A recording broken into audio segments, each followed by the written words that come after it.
Howdy everybody, welcome back to my channel, and yes, at long last, this is it. This is the final part of my Obscure Cryptids Iceberg, at long last. So please keep the excitement to yourself, save it for the end, I got you. And yes, as you can see, this is a part 2, so if you haven't seen the first part, I highly recommend that you go back and watch that video so you get the full iceberg breakdown. But if for some reason you feel the need to stay here anyway, then that means you're a rule breaker, a real rebel. And you know what? I like that. You can stick around. Now, the final 2 tiers of this iceberg are, this is where things get a little bit wacky, you know, a wee bit peculiar. And if that's your thing, then good, because you're stuck here with me now. They know that you clicked on this video. They're watching you. Don't leave. Whatever you do, do not leave. Just like last time, I'm going to try my best to summarize each individual entry as best as I can. But naturally, I'm going to be leaving details out. So if you want to, you know, dive down the rabbit hole yourself, then I will leave the iceberg in the description just for you. So without further ado, let's get into it. Starting off with tier 4, we have atmospheric beasts. Now, these guys aren't really the normal flying monsters you think of. They're mostly described as semi-solid, if not ethereal type creatures that glide through the clouds. But usually they're described as giant sky serpents or jellyfish or whales of all creatures. And this is one that you would tell a little kid when you're in the park and it's a cloudy day and you're just pointing out random clouds and say, hey, looks like a giant sky serpent, and you know, let their imagination run wild. Next on the list we have the 1732 vampiric plague, and this is a reference to like a mass hysteria event that occurred in 1725 and 1732, where Serbian villagers would find corpses in the graveyards that were filled with fluid. So it kind of started the, you know, myth of like, oh, these corpses are actually vampires and they rise out of the dead at night and, you know, sneak into our town and, you know, drink our blood. And many people point to this as like the focal point, like the trend that started the whole vampire plague that got popular throughout Europe. There's some debate on that, but this is a well-known like mass hysteria event. The 6th entry is the Sail Rock Kraken, and it's just a Google Earth image of Sail Rock in mainland Antarctica that many people say is actually not a rock, but it's actually a photo of a giant squid or the Kraken. So, yeah, this one's kind of just, if you want to think it's a giant squid, that's cool, but I highly doubt it. The Corfu Island creature, or the Grecian dolphin, is essentially a unidentified sea creature that Scottish tourists vacationing in Greece pointed out. Most people theorize that it might be some sort of nuclear waste mutated dolphin or an unidentified sea creature, and skeptics identify it as possibly a boat bumper that was just misidentified, or a giant pikefish, but you know, I'll leave that up to you. The St. Augustine monster is essentially the name given to a giant unidentified carcass mass that washed up on the beach of St. Augustine in 1896. And most people recognize this as the first ever instance of a globster, which is basically a giant mass of unidentified fleshy parts that no one can really figure out what it is. But several years later, in 1995, scientists kind of came to the conclusion that this globster, or the St. Augustine monster, was just a bunch of sperm whale blubber that just kind of coagulated together. So that's probably the more realistic explanation. The pallid sailfin is a supposed new species of fish that was recognized by diver William Beebe in 1934. And this is kind of like a classic for a bunch of cryptozoology nerds, because this is like a legitimate scientific endeavor where a diver was doing several deep dives and claimed to have seen several new species of fish in the deep parts of the ocean. And it even has its own scientific name, which is the Bathymbri istiophasma.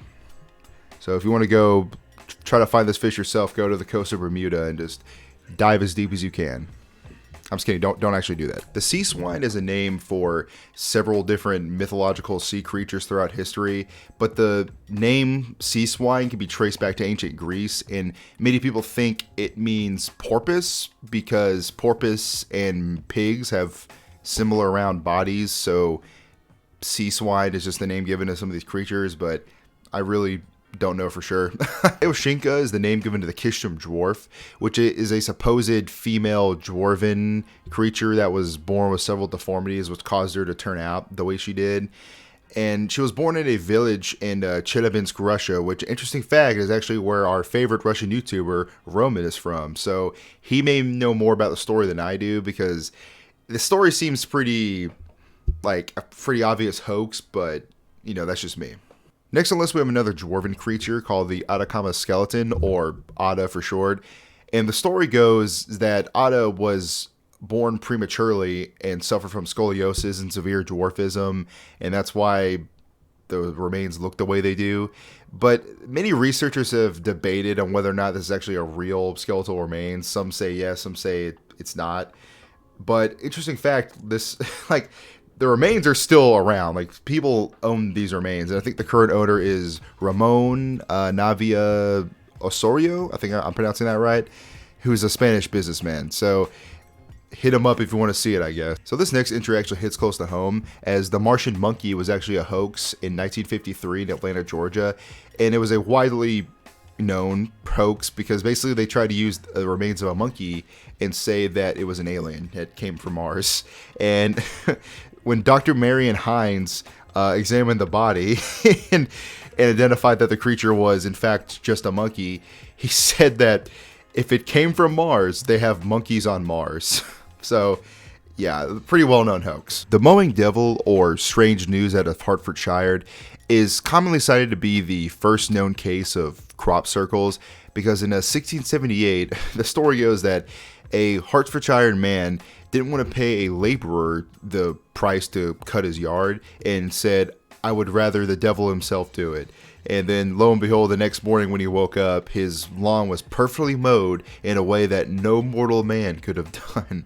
So, yeah, this is kind of a funny one, I thought, to be honest. Crawfordsville Monster is a UFO story, except that in this story, the UFO in question is not a spacecraft, but it's a creature itself.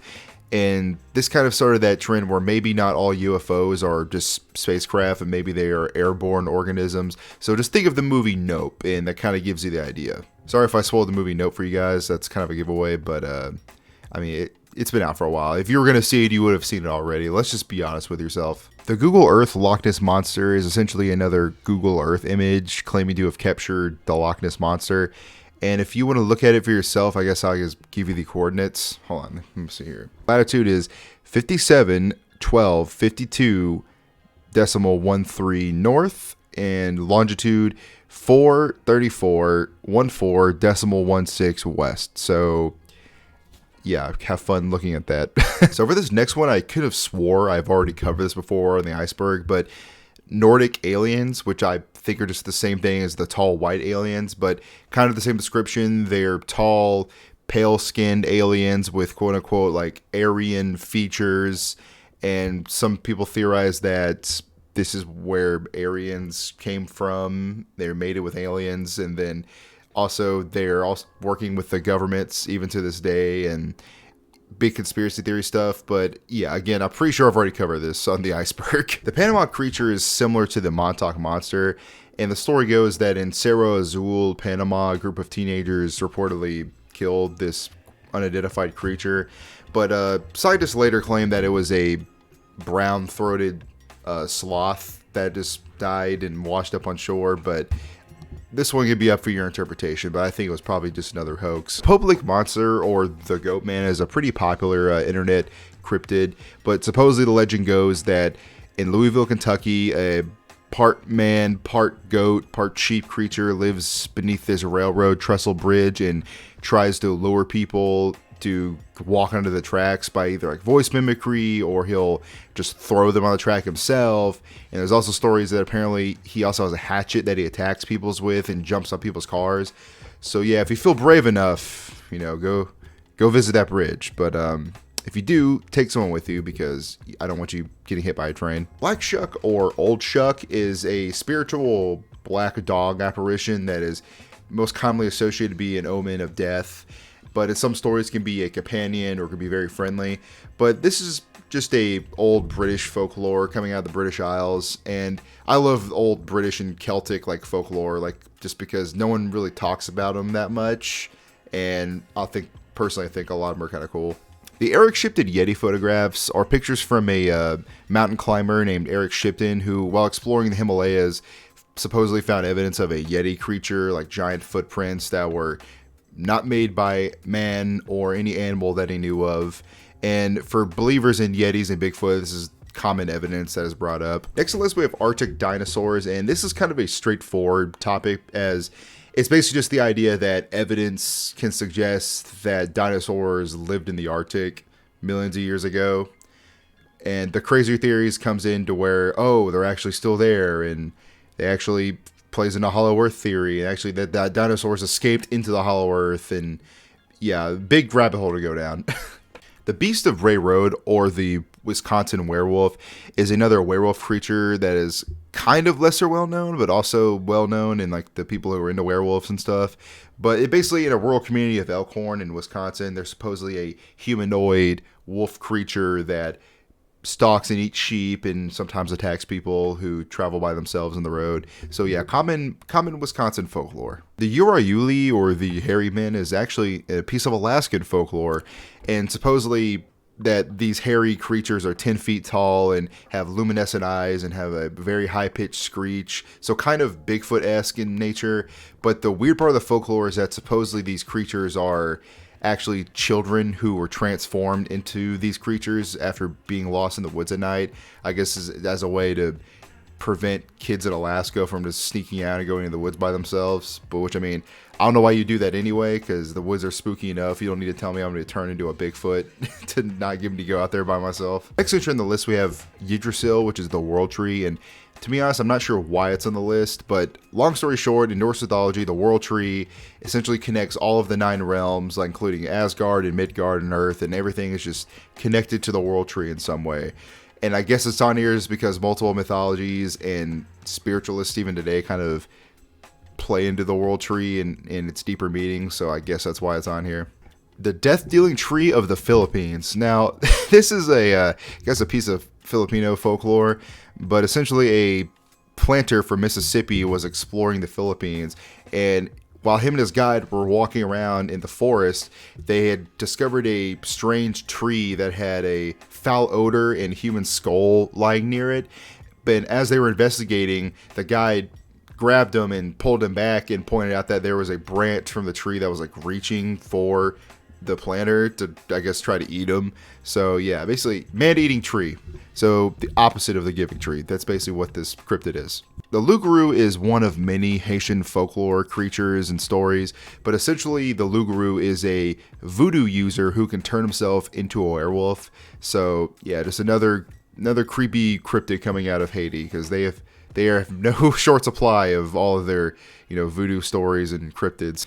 The LA Jetpack Man was supposedly a man using a jetpack that was sighted in the Los Angeles skies multiple times in 2020 and 2021. Most people theorize that this might have just been a drone designed to look like a man wearing a jetpack, or that it actually is just a dude who got his own jetpack and decided to fly around. The Spacemen of St. Cyril. Now, this story is basically another UFO story, except the twist in this one is that the couple who witnessed this described the visitors as being robots, like robot-type aliens that floated across, so they didn't leave any footprints where they were at. But basically, these robots were investigating their trailer and mobile home, and they saw up to a maximum of around 15 of them. And interesting enough, the investigators, upon coming to the scene afterward, said that they even found tripod prints from the supposed UFO, but again, no actual footprints of the creatures, as the couple claimed that they were floating around everywhere. So, yeah, just make of this one what you will.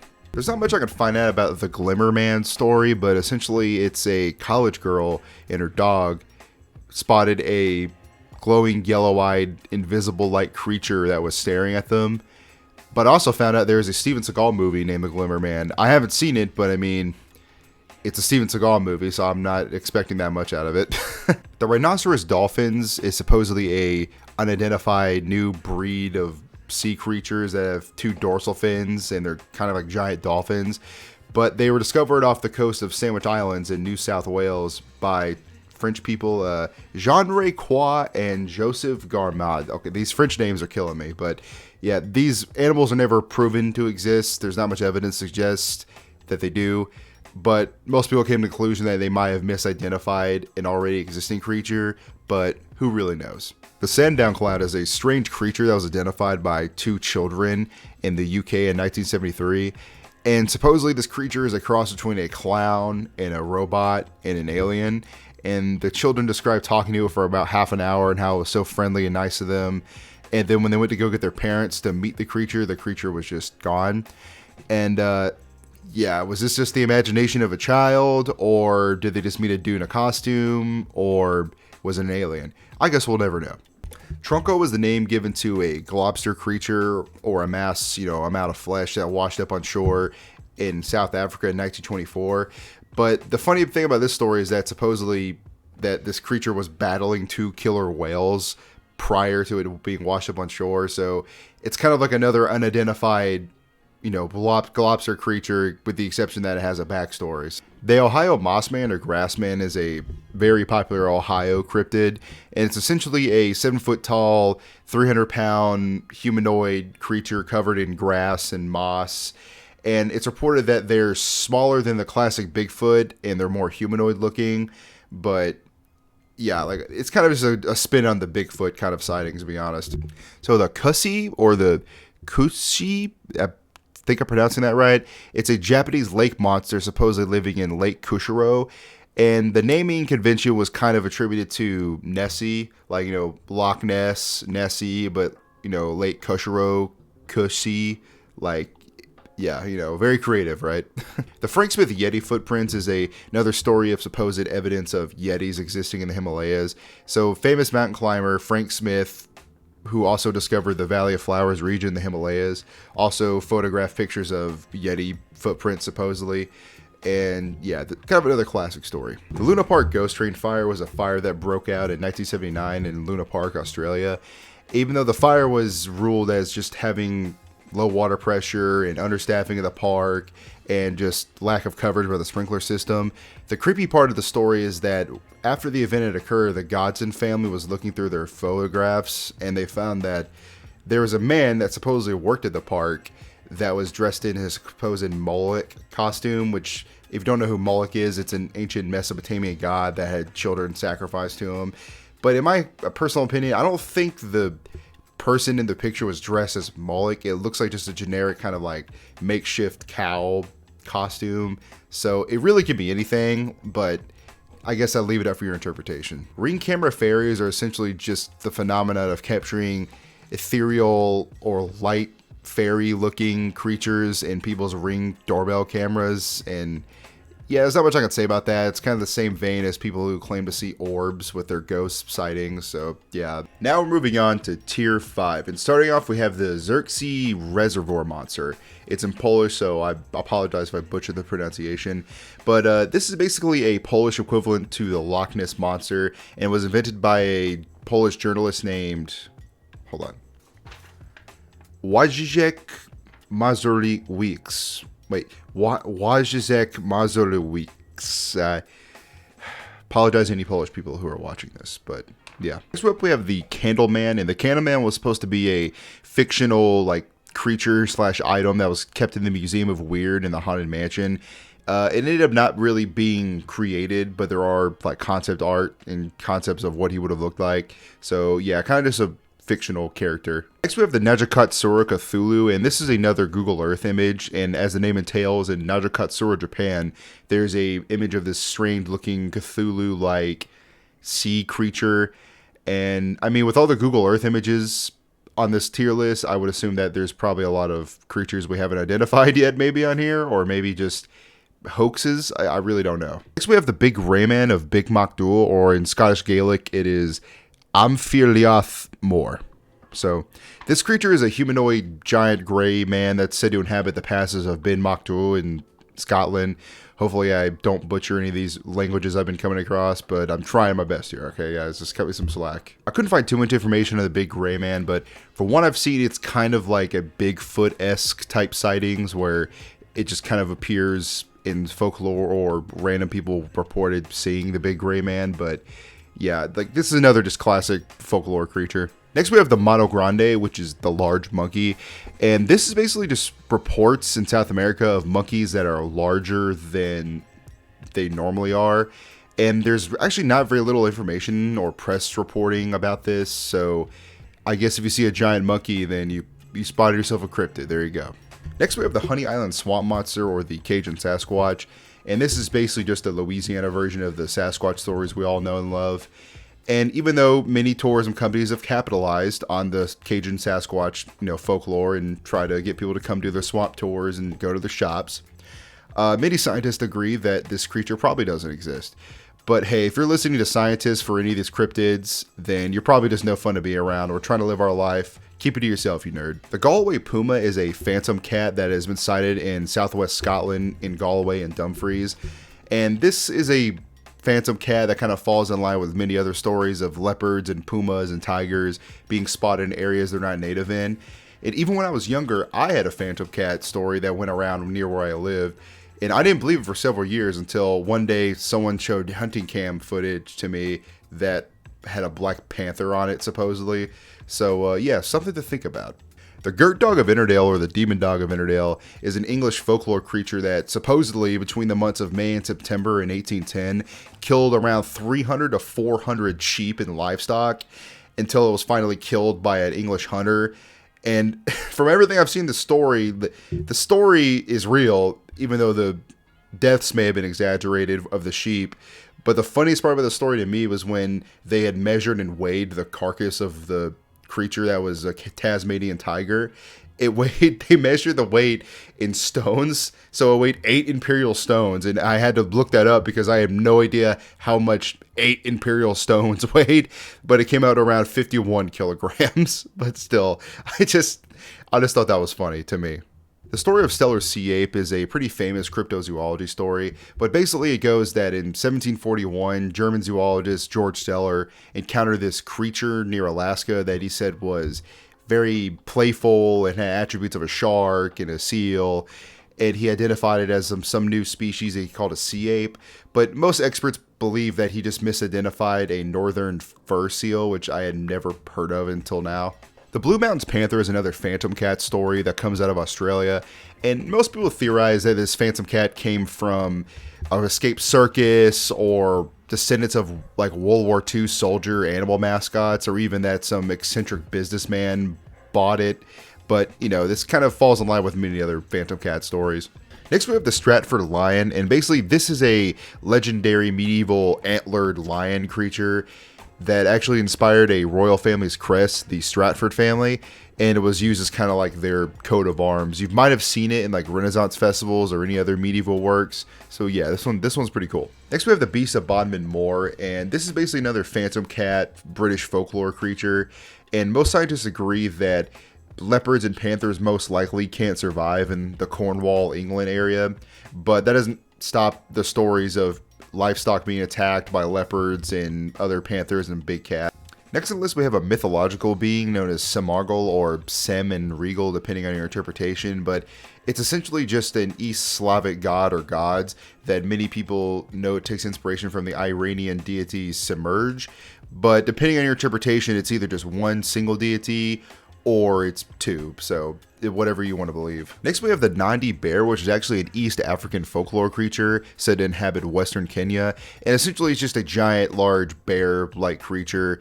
And yeah, this one's kind of unique because we don't get too many African folklore creatures on tier lists like this, because I guess many people don't bother to talk about like African myths and creatures that much, which I don't know why, because there's plenty of them. Now, for the Filiberto Capone alien encounters, I could go on the long tangent of the entire story and records of the accounts, but basically most people chalk this up as the Italian military police created several hoaxes of alien encounters. And at first I thought that was weird to just assume that, but apparently they've done it before, according to people living in Italy, that the Italian military police has done hoaxes like this in the past. So yeah, I guess it's whatever you choose to believe, but I would look into this yourself. Next, we have another grass or moss-covered creature named the Florida Mossman, and apparently this creature was first spotted in 1978, and there's even accounts that this ties into a Native American curse, but most people just assume this to be a guy in a ghillie suit. And before you ask, why is a guy walking around in a ghillie suit terrorizing people? It's Florida, so don't really need to say more. Now, this next one, many people have deemed as be a hoax, but the mysterious creature filmed in the Portuguese desert is said to be a cross between like a chupacabra and Bigfoot type creature. There's not much really to go on other than that people think it might be some sort of alien or unidentified creature, but yeah, there's not too much I can talk about with this one. The Adam Dazapai, I hope I pronounced that right, is an Asian folklore creature said to inhabit the mountains in Tajikistan and even the Uighur regions in China, and is supposedly also a subcategory of another hairy humanoid creature known as the Alma. So yeah, this is kind of just like an Asian Bigfoot type stories, to be honest. The Barman are a supposed humanoid race native to India, and this one is just kind of goofy because like it's just, they're basically just humanoid creatures with backwards feet. That's kind of all they are. But the depictions is what kind of made me laugh, is because they're literally just like a random dude you'd see walking down the 7-Eleven at night, but it's like a dude with backwards feet. So yeah. The Aberdeen Wildman is a detailed account written by Frank Bennett in his book An Encounter with the Aberdeen Wildman. And basically, Frank was walking by himself in the 1980s in Baltimore, and he encountered this ape-like humanoid creature with bulging eyes. And when he tried to get close to it, it freaked out and just jumped up in the air and got away. And he also described that it wore a clean white dress shirt and blue slacks. So I guess Bigfoot decided to step up his drip game and got a suit. I don't know. The Abnayu is basically a Russian Bigfoot and is said to be part of the same species as the Alma, like the hairy humanoids I mentioned earlier. And all the accounts of this kind of just play into the kind of similar accounts you've seen all hairy humanoid Bigfoot-like creatures. But I guess Russia just wanted to have its own, so. This next entry is probably the most interesting in the whole iceberg, in my humble opinion, but Napoleon's Little Red Man of Destiny is basically a small humanoid man who would dress in all red, who would appear to Napoleon Bonaparte multiple times throughout his military career and his reign as emperor. And basically he would tell him prophecies about his military victories or even his forced abdication to the throne. And Napoleon in his later years kind of stopped listening to Little Red Man and eventually resulted in his downfall. But I mean, apparently Napoleon had a habit of interpreting his dreams and listening to ghost stories and was into supernatural aspects. But on the other hand, he was also very anti-theology and would just use religion as a tool for his own gain. So yeah, some of the stories kind of conflict in what I assumed Napoleon was like. But I mean, you know, I'm kind of a history nerd. That's kind of why this particular entry was the most interesting to me. The Toyol, or Demon Babies, is a cryptid folklore creature appearing in Southeast Asian stories, specifically in Malaysia, and they're known to be little helpers for shaman and tend to steal like artifacts and gold and shiny jewelry like for whoever their master is. So they're basically just the goblins from Clash of Clans. That's basically all you need to know.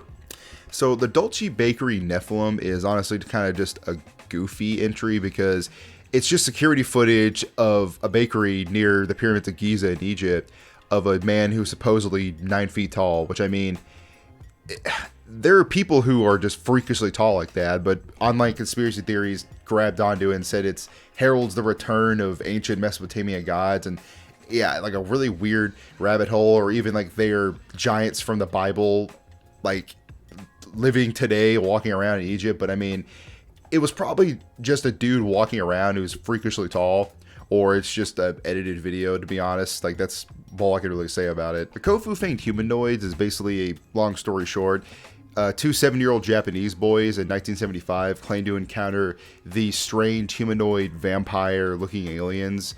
And basically, they were attracted through this orange glow from a UFO.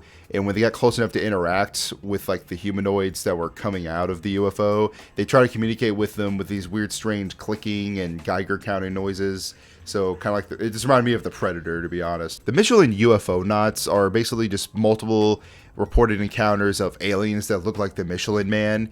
And with these reports, it kind of like led to the theory that maybe the Michelin Man design was inspired by aliens. So yeah, make of that what you will. So Rupert Murdoch's Reptilian Hands video is an old school YouTube video that I actually remember watching, because I used to always find like creepy and conspiracy YouTube videos like Hollow Earth and stuff like that. But basically the video just tries to show supposed proof that different figures like George H.W. Bush and David Tice and Brian Todd are actually reptilians, and oh look, they're shedding their skin and accidentally revealing their true nature.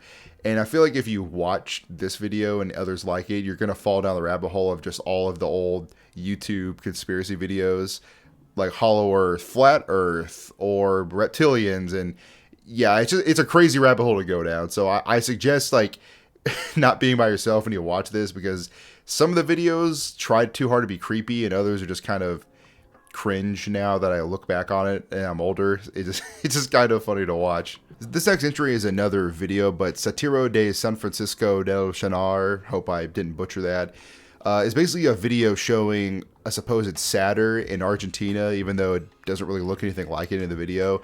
And if you don't know what a satyr is, it's basically a half man, half goat creature that appears in Greek mythology. You've probably seen it in like Hercules and in God of War. But basically they're companions of Dionysus, the Greek god, and they're known to be excessive partiers and drink all the time and engage in a lot of coitus. And even in some depictions, they're shown having perpetual, like, erections all the time. That they're shown having constant erections in some Greek mythology. It's weird like that. I'm sorry. Next we have the Serpupard. The Serpard. We'll go with that. But basically, the Serpard is a ancient Mesopotamian creature that's kind of like a leopard with a long extended neck, and it's appeared on different Egyptian hieroglyphics and artworks. But some archaeologists believe that this actually isn't just a mythical creature, but it's actually an extinct animal that they haven't identified. But I mean, the ancient Egyptians drew a lot of things that weren't necessarily like real that we may think of, so I wouldn't go just solely based off that, but you never know. The Barmanu is basically just a humanoid ape-like creature that's native to northern Pakistan. And the twist here is that they're basically just like any other Bigfoot ape-like creature, except that the Barmamu has a habit of trying to kidnap women and have coitus with them. Yeah, that's the best way I could put it. This oarfish found in Arica, Chile is, it's not really a cryptid on its own because it is a real animal, but basically fishermen in Chile found this giant 16-foot bony oarfish, and locals were freaked out by it, not because of just the giant fish itself, but because these fish are supposedly an omen or a forerunner of earthquakes, natural disasters. So it's more of just the superstition angle that makes this kind of a cryptid, sort of. The Soy Lookout howling is basically just howling that was captured by a couple and their grandson while they were hiking in the woods in Ontario, Canada. And I will warn you that this noise is pretty creepy, but it can naturally be explained away. But I'm just going to show you the video.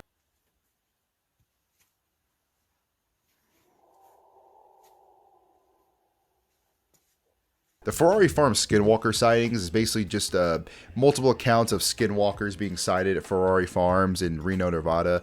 And they kind of play it up a little bit. Like, I feel like this just brings a lot of like attention to their farm that they otherwise wouldn't get. So could be hoax, could be staged. I really don't know. The Candlestick floating man is kind of self-explanatory. It basically was just sightings of a supposed floating man or object in Candlestick. And some people even theorize that it's possibly a train car, which I guess that's one explanation, I guess. The Casper Mountain creature is just a viral TikTok video captured in Casper Mountain, Wyoming by Isaiah_Harris_333. And it just shows a supposed creature that they encountered in Casper Mountain. Some call it the Casper Mountain Crawler. But I mean, it's just kind of a cool, creepy video you'd probably see scrolling through your For You page at night, so I like it. For this final entry in the iceberg, it's kind of a lackluster one, but the Silas Neposh Canadian Sasquatch sighting, try saying that 3 times fast, is basically just a normal run-of-the-mill Sasquatch, Bigfoot, ape-like encounter we've seen 100 times already. I was really hoping this would be like a final earth-shattering or ground-breaking one that we've never heard of, but, you know, I guess you can't win them all, right? Finally, at long last, we finished the obscure Cryptids Iceberg. Now, I'm sorry this video took me a little bit longer to complete than I expected, but, you know, holidays, family stuff, you know, it happens. And I am very appreciative if you actually stuck with me to the end. I'm so happy you're here. And I have a few more ideas of videos planned in the future, some of which are events you've probably heard of, and others maybe not so much.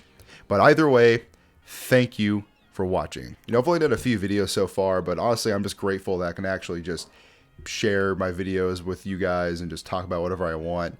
And if you guys have any video suggestion ideas for the future, feel free to leave them comments below. Or if you just want to criticize me, that's fine too. Or just give me a, I love you, good job. I'll be more than happy to accept that. Please give me that. I need validation. But seriously though, all jokes aside, thank you for watching. And just in case I don't see you, stay safe and have a good one. Goodbye.